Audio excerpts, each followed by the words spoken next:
Bismillahirrahmanirrahim. Assalamualaikum warahmatullahi wabarakatuh. Saya Aufadila, NIM 1923-1005, Prodi Pendidikan IPA kelas B, dengan dosen pengampu Bapak Dr. Aulia Azhar, MSI, dengan mata kuliah Konservasi Sumber Daya Alam. Nah, kasus di sini yaitu mengenai manajemen sampah berkelanjutan, TPA, tempat pembuangan akhir air dingin, Kelurahan Balai Gadang, Kota Padang, Sumatera Barat. Permasalahan persampahan kini kian menjadi momok yang sangat mengkhawatirkan di Indonesia. Tidak hanya di kota metropolitan dan besar, permasalahan sampah juga terjadi di kota sedang, kecil, ataupun di daerah-daerah terpencil. Ini disebabkannya adanya pertumbuhan penduduk yang semakin banyak, di mana pertumbuhan penduduk, sosial ekonomi, masyarakat berandil dalam menyumbang peningkatan timbulnya sampah yang makin hari makin banyak. TPA air dingin merupakan tempat pembuangan sampah yang terakhir, di mana seluruh sampah yang ada di Kota Padang seperti sampah rumah tangga dan sampah dari pasar akan berakhir di TPA air dingin ini. Nah, TPA air dingin semenjak tahun 1989 pengelolaan sampah berkelanjutan menggunakan metode open dumping.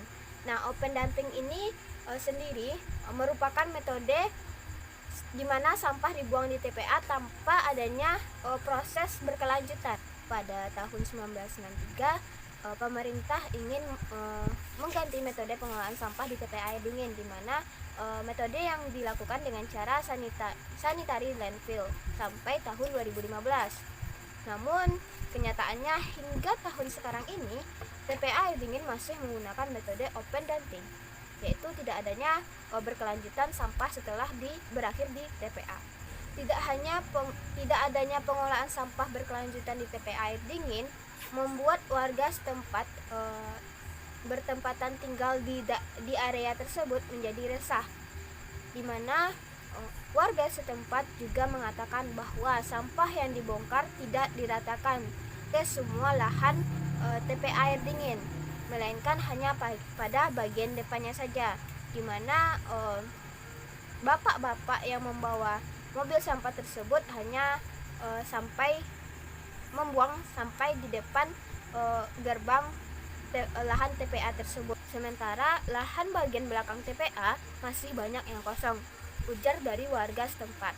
Nah, bagian depan lahan TPA dingin tersebut merupakan bertepatan atau dekatnya dengan tempat tinggal warga. Nah, sampah-sampah bagian depan tersebut terjangkau oleh binatang ternak milik warga, sehingga binatang ternak tersebut memakan sampah-sampah yang baru dibongkar oleh petugas sampah, sehingga membuat sampah menjadi bertebaran di luar. Bau dari sampah yang diletakkan pada lahan depan TPA membuat warga tidak nyaman. Tidak hanya itu, pada saat hujan turun, air limbah sampah merembes hampir ke rumah warga dan baunya sangat menyengat. Oleh karena itu, untuk menangani permasalahan di TPA air dingin, maka dibutuhkannya solusi yang tepat untuk menanganinya, di mana metode pengelolaan sampah berkelanjutan di TPA air dingin harus diganti. Dinas Lingkungan Hidup atau DLH Kota Padang akan menggunakan metode Refuse Defeat Full atau RDF. Nah, untuk mengelola sampah dari tempat pembuangan TPA air dingin menjadi energi terbarukan. Nah, Kepala DLH Padang, Mairizon, mengatakan pemanfaatan metode RDF ini adalah pemanfaatan sampah sebagai bahan bakar atau sumber energi.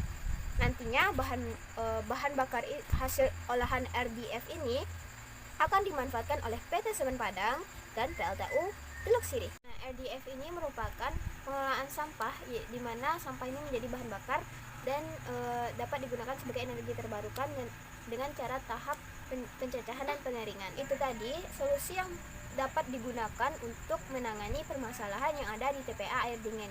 Semoga metode yang baru ini dapat diterapkan di TPA air dingin, di mana metode RDF ini sangat ramah lingkungan dan sangat bermanfaat bagi lingkungan karena dapat menghasilkan energi terbarukan. Sekian dari saya, jika ada salah kata mohon maaf. Assalamualaikum warahmatullahi wabarakatuh.